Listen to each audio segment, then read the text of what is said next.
조선 초기 경기도 한 마을에 김씨성을 가진 집안이 있었습니다.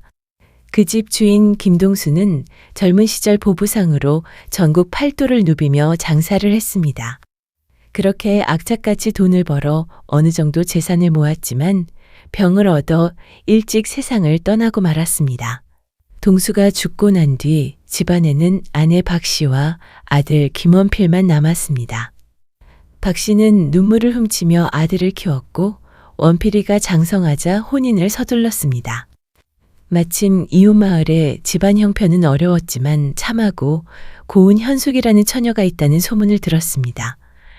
그렇게 급하게 혼례를 치렀고 현숙은 소문대로 정말 훌륭한 며느리였습니다. 남편에게는 다정했고 시어머니께는 지극정성이었습니다. 마을 사람들이 모두 김씨댁 며느리는 참으로 보기 드문 효부로구먼 하며 칭찬할 정도였습니다.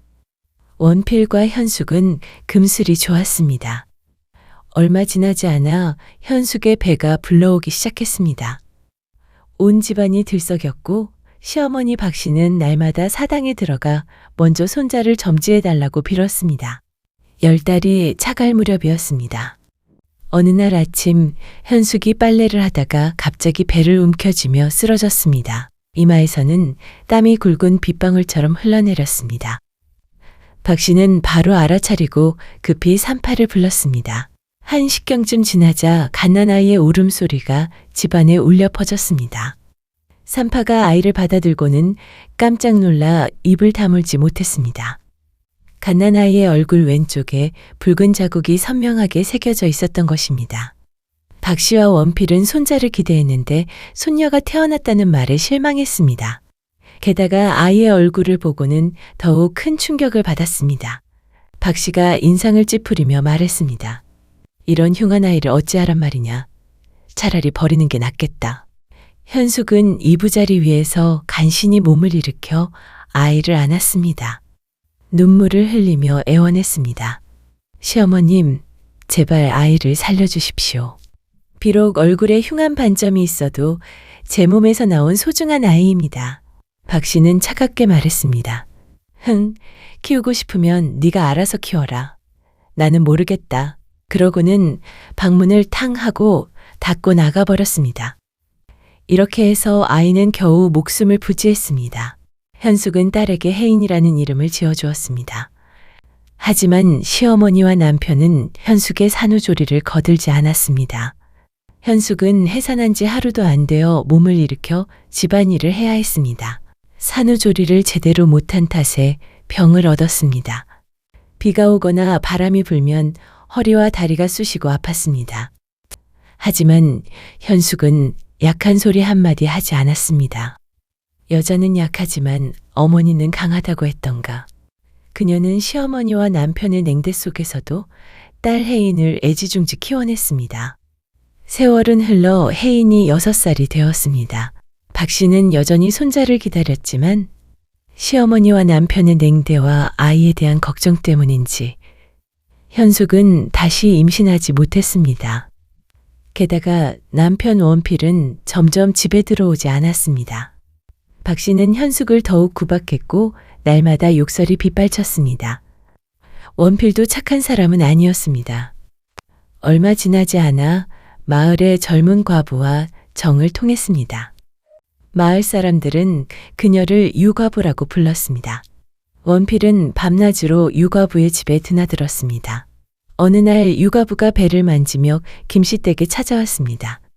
어머님, 제가 아드님의 아이를 배웠습니다. 그래서 같이 살려고 이렇게 왔습니다.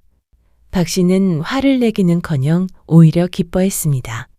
이 여자가 아들을 낳으면 우리 김씨 집안의 대가 이어지겠구나. 그날 밤 박씨는 현숙을 불러 차갑게 말했습니다. 네가 아들을 못 낳으니 이 집안이 끊어지겠다. 당장 네 딸을 데리고 집에서 나가거라. 오늘부로 너와 혜인이는 호적에서 정리할 테니 그리 알아라. 현숙은 믿을 수가 없었습니다. 어머님, 제발 부탁드립니다. 한겨울인데 어린아이를 데리고 갑자기 어디로 가란 말입니까? 무심한 원필은 육가부의 눈치를 보고 옆에 서서 고개도 돌리지 않았습니다. 박 씨는 매몰차게 말했습니다. 당장 나가지 못할까? 현숙과 어린 혜인은 결국 밖으로 쫓겨났습니다. 때는 한겨울이었습니다. 한방눈이 내리고 칼바람이 불었습니다. 현숙은 어린 딸의 손을 꼭 잡고 걸었습니다. 엄마, 춥고 배고파요. 조금만 참거라, 혜인아.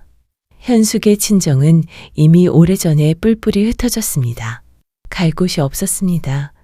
눈보라 속을 하염없이 걸었습니다. 갖고 있던 주먹밥은 혜인이에게 먹였고 현숙은 한 끼도 먹지 못했고 몸은 점점 얼어갔습니다. 해가 지고 어둠이 내리자 현숙은 더 이상 걸을 수가 없었습니다. 눈앞이 캄캄해지더니 그대로 쓰러졌습니다. 엄마, 엄마! 혜인이의 어머니를 흔들었지만 현숙은 깨어나지 않았습니다. 그때 지나가던 한 사내가 쓰러진 모녀를 발견했습니다. 그는 급히 현숙에게 다가가 코에 손을 갖다 댔습니다. 다행히 숨이 붙어 있었습니다. 어쩌다 어린아이와 어머니가 길가에 이러다 얼어 죽겠구나. 그 사내는 목수 신구였습니다. 그는 현숙을 등에 업고 혜인의 손을 잡아 자신의 집으로 데려갔습니다. 집에 도착하자 급히 아궁이에 불을 지폈고 두꺼운 이불을 덮어주었습니다. 한참 뒤에야 현숙이 눈을 떴습니다. 여기가 어디죠? 제 딸은? 신구가 웃으며 말했습니다. 걱정 마십시오. 따님은 마당에서 놀고 있으니까요. 현숙이 창밖을 보니 혜인이 강아지와 뛰어놀고 있었습니다. 현숙은 고개를 숙였습니다. 목숨을 구해주셔서 정말 감사합니다. 신구는 35살의 노총각이었습니다. 키가 훤칠했지만 일찍 부모를 여의었고 목수일로 타지에서 일을 많이 하다 보니 여태까지 혼자 살고 있었습니다. 신구가 물었습니다. 이런 한겨울에 어디로 가시던 길이었습니까? 현숙은 눈물을 흘리며 자초지종을 이야기했습니다. 신구는 분개했습니다. 세상에 그런 몰인정한 사람들이 다 있습니까? 친자식, 손녀를 그렇게 야멸차게 버릴 수 있다니 믿어지지가 않는군요. 그리고는 현숙을 위로했습니다. 이제 걱정 마십시오. 비록 제 형편이 넉넉하지는 못하지만 방도 여유가 있고 두 분이 드실 밥은 충분히 있습니다. 괜찮으시다면 여기서 편히 지내십시오. 현숙은 감격했습니다. 이 은혜를 어찌 갚아야 할지 모르겠습니다. 그리고는 무릎을 꿇으려 했으나 신구가 황급히 그녀를 붙잡았습니다. 무슨 말씀을 하십니까? 사람이 사람을 돕는 건 당연한 일이지요. 이렇게 해서 현숙과 혜인은 신구의 집에서 살게 되었습니다. 신구는 날마다 새벽에 나가 일을 했고 현숙은 집안을 돌보았습니다. 밥을 짓고 빨래를 하고 청소를 했습니다. 신구가 일을 마치고 돌아오면 따뜻한 밥상이 차려져 있었습니다. 석 달이 흘렀습니다. 신구는 처음으로 가정의 따뜻함을 느꼈습니다. 현숙은 상냥하고 부지런했으며 마음씨도 착했습니다. 혜인도 얼굴에 흉한 반점이 있긴 했지만 참 착하고 영리한 아이였습니다. 어느 날 저녁 신구가 저녁 식사를 마치고 용기를 내서 말했습니다. 부인, 만약 부인께서 괜찮으시다면 저와 혼인하시는 게 어떻겠습니까? 저는 부인의 따님을 친딸처럼 사랑하겠습니다. 현숙은 깜짝 놀랐지만 곧 눈시울이 붉어졌습니다. 석 달 동안 신구를 지켜봤습니다. 그는 정직하고 성실했습니다. 무엇보다 혜인을 자식처럼 아꼈습니다. 현숙이 고개를 숙이며 말했습니다. 제가 이미 혼인한 몸이고 아이까지 있는데 괜찮으시겠습니까? 신구가 환하게 웃었습니다. 아닙니다. 저야말로 부족해서 여태 장가를 못 간 몸인데요. 이렇게 해서 두 사람은 혼인을 약속했습니다. 길이를 택해 조촐하게 혼례를 올렸고 마을 사람들이 찾아와 축하해 주었습니다. 신구와 현숙은 금슬이 좋았습니다. 서로를 아끼고 존중했습니다. 특히 신구는 혜인에게 각별했습니다. 오일장이 서면 혜인을 데리고 나가 구경시켜 주었고 혜인이 좋아하는 떡도 잘 사주었습니다. 이듬해 봄, 현숙은 신구의 보살핌으로 마음 편하게 지내서인지 전 남편과는 그렇게 원했지만 생기지 않았던 아이가 생겼습니다. 온 식구가 기뻐했습니다. 10달 뒤 현숙은 건강한 사내아이를 낳았습니다. 신구는 기뻐서 어쩔 줄 몰랐습니다. 아들을 낳은 뒤에도 신구는 혜인을 차별하지 않았습니다. 오히려 더 세심하게 챙겼고 그런 부녀의 모습을 보고 현숙은 행복했습니다. 첫 번째 남편은 자신을 구박하고 딸을 모른 척했지만 신구는 자신과 딸을 소중히 여겼습니다. 한편 김씨 집안은 어찌 되었을까요? 박씨와 원필은 유 과부의 요청으로 급하게 그녀를 정식 부인으로 들였습니다. 하지만 유 과부는 사내아이는커녕 딸도 낳지 못했습니다. 달포 만에 그만 유산을 하고 말았던 것입니다. 알고 보니 유 과부는 원래부터 행실이 좋지 않았던 여자였습니다. 그녀는 원필과 만나기 전부터 최대포라는 사기꾼 왈패와 애인 관계였고 원필의 재산을 노리고 일부러 임신한 척하고 혼인을 한 것이었죠. 얼마 지나지 않아 최대포와 짜고 김씨 집안의 재산을 빼돌리기 시작했습니다. 어느 날 유과부와 그 사내는 흔적도 없이 사라졌습니다. 박씨와 원필은 그제야 속았다는 걸 깨달았습니다. 재산은 모두 사라졌고 빚만 남았습니다. 집도 잃고 땅도 잃었습니다. 모자는 하루아침에 거지 신세가 되었습니다. 세월은 빠르게 흘렀습니다. 어느덧 혜인은 18살이 되었습니다. 키도 훌쩍 자라고 몸매도 여인스러워졌습니다. 하지만 얼굴에 붉은 반점만은 여전했습니다. 현숙은 걱정이 태산 같았습니다. 그런 현숙에게 신구가 애정을 담아 위로했습니다. 걱정 마시오. 하늘이 우리 딸을 버리지 않을 거요. 그러던 어느 날 중매쟁이가 찾아왔습니다. 신목수 댁에 좋은 소식을 가지고 왔습니다. 이웃 마을에 정시성을 가진 집안이 있는데 아들이 하나 있다고 했습니다. 정만석이라는 그 청년은 성실하고 외모도 준수한데 형편이 어려워 아직 혼처를 구하지 못했다고 했습니다. 그 총각이 혜인 아가씨의 얼굴에 있는 반점을 개의치 않는다 합니다. 현숙은 기뻤습니다. 정말입니까? 신구도 고개를 끄덕였습니다. 좋은 소식이군요. 이렇게 해서 혜인의 혼사가 정해졌습니다. 혼례 날이 다가왔습니다. 현숙은 딸 혜인을 위해 정성껏 혼수를 준비했습니다. 비록 넉넉하지 않은 형편이었지만 있는 정성을 다했습니다. 신구도 목수일로 벌어둔 돈을 모두 쏟아부었습니다. 혼례 당일 아침이었습니다. 현숙은 딸의 머리를 빗기며 혼례복을 입히고 있었습니다. 붉은 치마 저고리를 입은 혜인의 모습이 애처로웠습니다. 얼굴의 반점이 더욱 선명하게 보였기 때문입니다. 현숙은 딸의 반점을 보며 안타깝게 얘기했습니다. 혜인아, 가능하면 신방에 들어서기 전까지는 얼굴을 숙이고 있거라. 그때 대문 밖에서 목소리가 들렸습니다. 여보시오, 누구 없소? 현숙이 문을 열어보니 남루한 차림에 도사 한 명이 서 있었습니다. 키가 육척은 좋게 되어 보이는 장신에 얼굴은 험상궂었습니다. 짙은 회색 도포는 때가 찌들어 언제 빨았는지 알 수 없을 지경이었습니다. 도사가 공손히 예를 올렸습니다. 하하, 오늘 댁에 경사가 있으시군요. 따님께서 시집을 가시나 봅니다. 지나가던 길에 밥 한 끼 먹으려고 들렸소이다.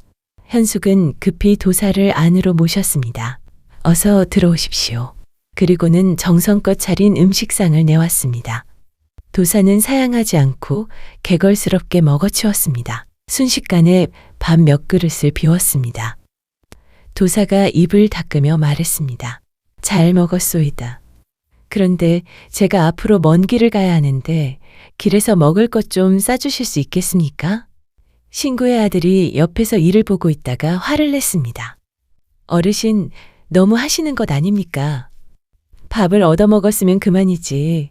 어찌 가져갈 것까지 요구하십니까? 그때 혜인이 나섰습니다. 아우야, 무례하게 굴지 마라. 그리고는 도사에게 공손히 말했습니다. 도사님, 잠시만 기다리십시오. 제가 떡을 구워드리겠습니다. 도사는 여유 있게 콧노래를 부르며 기다렸습니다. 얼마 지나지 않아 혜인이 따끈한 떡을 보자기에 싸서 가져왔습니다. 도사님, 길에서 잡수세요. 도사가 떡을 받아들고 말했습니다. 고맙소, 아가씨. 그리고는 일어서서 나가려다가 다시 돌아섰습니다. 품속에서 아름다운 옥병 하나를 꺼냈습니다. 아가씨, 오늘이 아가씨의 경사스러운 날이니 변변찮지만 선물을 드리고 싶소. 이 옥병 안에는 옥로보아수라는 약수가 담겨 있소. 이것으로 얼굴을 씻으면 정신이 맑아지고 기운이 솟아난다오. 도사는 잠시 말을 멈추었다가 다시 입을 열었습니다. 명심하시오. 반드시 신랑이 면사포를 벗기기 직전에 사용해야 하오. 너무 일러도 안 되고 너무 늦어도 안 돼요. 알겠소? 혜인은 도사의 말에 의아했지만 공손히 옥병을 받으며 말했습니다. 알겠습니다, 도사님. 명심하겠습니다. 도사는 고개를 끄덕이고 나가려다가 또다시 멈춰섰습니다. 아차, 깜빡할 뻔했소. 한 가지 더 당부할 게 있소. 오늘 밤 신방에서 무슨 일이 일어나든 절대로 화를 내거나 소리를 지르지 마시오. 어떤 억울한 일을 당하더라도 꼭 참아야 하오. 이것을 꼭 지켜야 하오. 알겠소? 혜인이 고개를 숙이며 대답했습니다.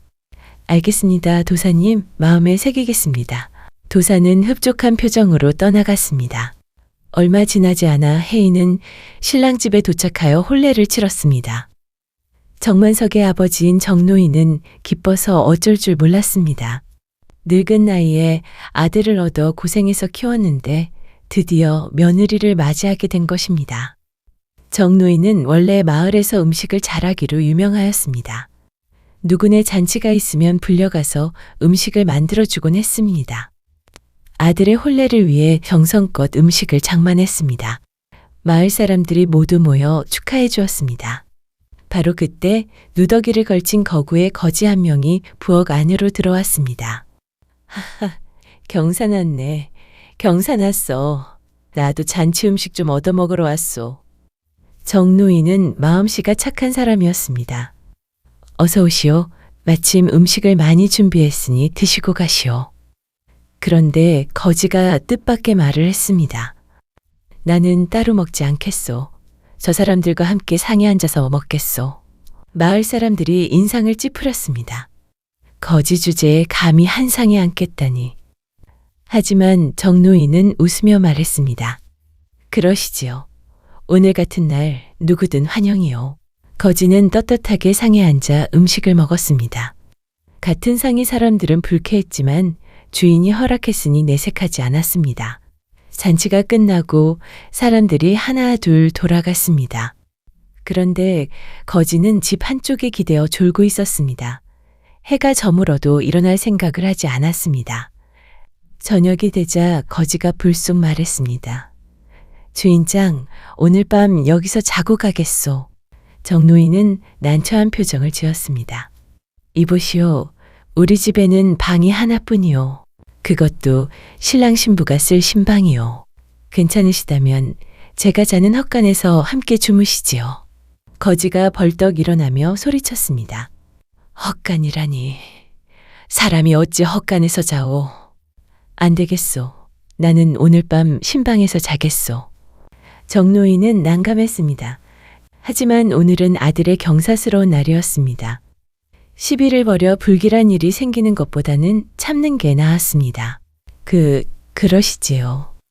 결국 신랑 만석과 신부 혜인은 헛간으로 옮겨야 했습니다.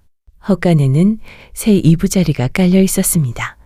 만석은 화가 치밀어 올랐습니다. 새로 꾸민 신방에서 첫날 밤을 보낼 생각이었는데 지저분한 헛간에서 자야 한다니. 신부에게 너무 미안했습니다. 한편 혜인은 헛간에 혼자 앉아 있었습니다. 첫날 밤을 헛간에서 보내야 한다니 당황스럽긴 했지만 긍정적인 성격의 혜인은 나중에 추억이 될 수도 있겠다고 생각했습니다.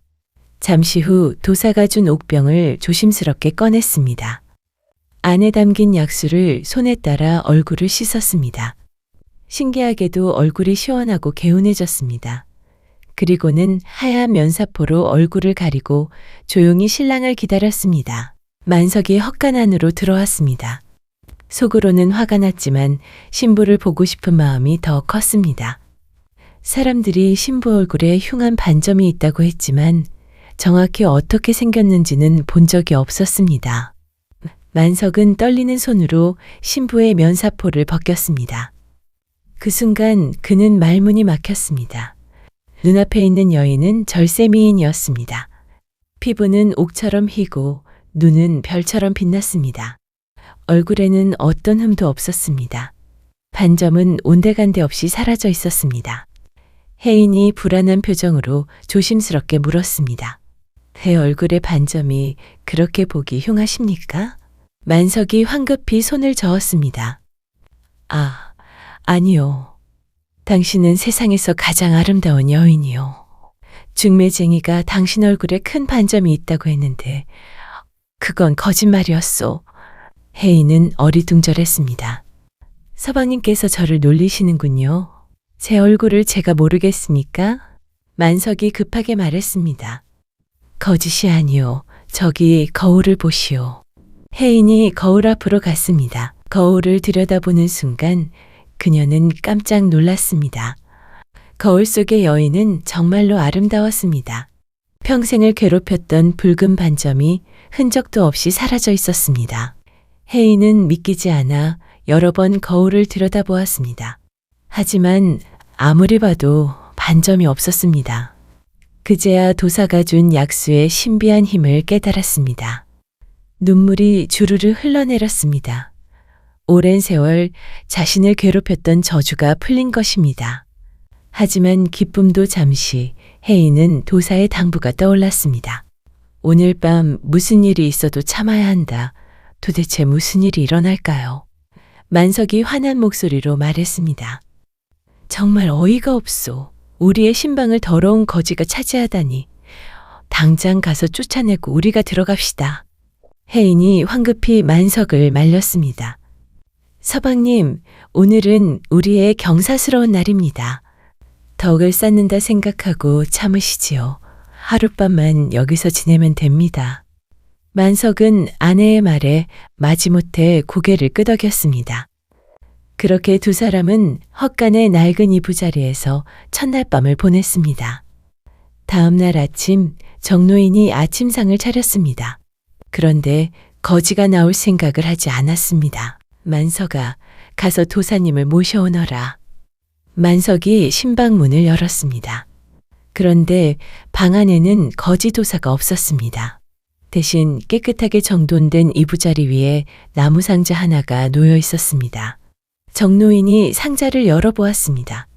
상자 안에는 은자가 가득 들어 있었습니다. 은자 위에는 서신이 한 통 놓여 있었습니다. 정노인이 서신을 펼쳐 읽었습니다. 한 끼 밥의 은은에 잊지 못해 천냥 은자 드리오니 귀한 자식 좋은 배필 만나 원앙새같이 살 것이노라. 편지 끝에는 장북이라는 이름이 적혀 있었습니다. 정노인은 그제야 모든 것을 깨달았습니다. 장북이 10년 전 장사에 실패하고 비관하여 강에 빠져 죽어가는 상인이 있었습니다. 정노인이 그를 구해주고 먹을 것과 여비를 주었습니다. 정노인은 그에게 죽을 각오를 하면 못할 것이 없다라고 말과 함께 격려를 해주었고 상인은 밤새 눈물을 흘렸습니다. 그 상인이 바로 장북이었습니다. 장북이는 고향에 돌아간 뒤 다시 장사를 시작했고 큰 성공을 거두었습니다. 은혜를 갚고 싶었지만 정노인의 성품을 아는 그는 직접 주면 받지 않을 것을 알았습니다. 그래서 거지로 변장하여 이런 일을 꾸민 것입니다. 또한 정노인의 아들 그리고 며느리로 들어로 혜인의 품성도 알아보고 싶었던 것입니다. 정노인은 눈물을 흘렸습니다. 고맙소 장형, 정말 고맙소. 천냥은자로 정노인 가족의 삶은 완전히 바뀌었습니다. 마을의 아들 부부의 이름을 따서 만인원이라는 음식점을 열었고 정노인의 솜씨로 만든 음식은 소문이 자자했습니다. 손님들이 몰려들었고 음식점은 날로 번창했습니다. 만석과 혜인 부부는 만인원에서 음식 만드는 법을 배우고 일을 도왔습니다. 비록 바빴지만 돈이 쌓여가는 것을 보며 보람을 느꼈습니다. 이듬해 혜인은 아들, 딸 쌍둥이를 낳았습니다. 온 집안이 기뻐했습니다. 혜인은 어머니 현숙과 새아버지 신구, 그리고 동생까지 친정 식구들을 모두 모셔왔습니다. 큰 집에서 온 가족이 함께 모여 살았습니다. 웃음소리가 끊이지 않았고 행복이 넘쳤습니다. 현숙은 93세 나이까지 살다가 편안히 눈을 감았습니다. 자식들과 손주들이 모두 지켜보는 가운데 미소를 띤 채 세상을 떠났습니다. 사람의 인생에는 기복이 있기 마련입니다. 때로는 높은 곳에 있다가도 낮은 곳으로 떨어지고, 때로는 낮은 곳에서 다시 높이 올라갑니다. 하지만 굳은 마음과 꺾이지 않는 의지를 갖고 성실히 살아간다면 결국 하늘이 그 정성을 알아준다는 것입니다.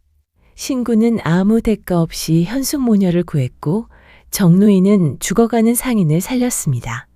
혜인은 거지에게 정성껏 음식을 대접했습니다. 그 작은 선행들이 모여 큰 복이 되어 돌아온 것입니다. 반면 박씨와 원필은 욕심에 눈이 멀어 착한 며느리를 내쫓았습니다. 그 결과 모든 것을 잃고 거지 신세가 되었습니다. 힘든 세상을 살아가는 우리 모두 선한 마음으로 남을 대하고 정직하게 살아간다면 비록 당장은 어렵더라도 언젠가는 반드시 좋은 날이 올 것입니다. 솔소려담 재밌게 보셨나요?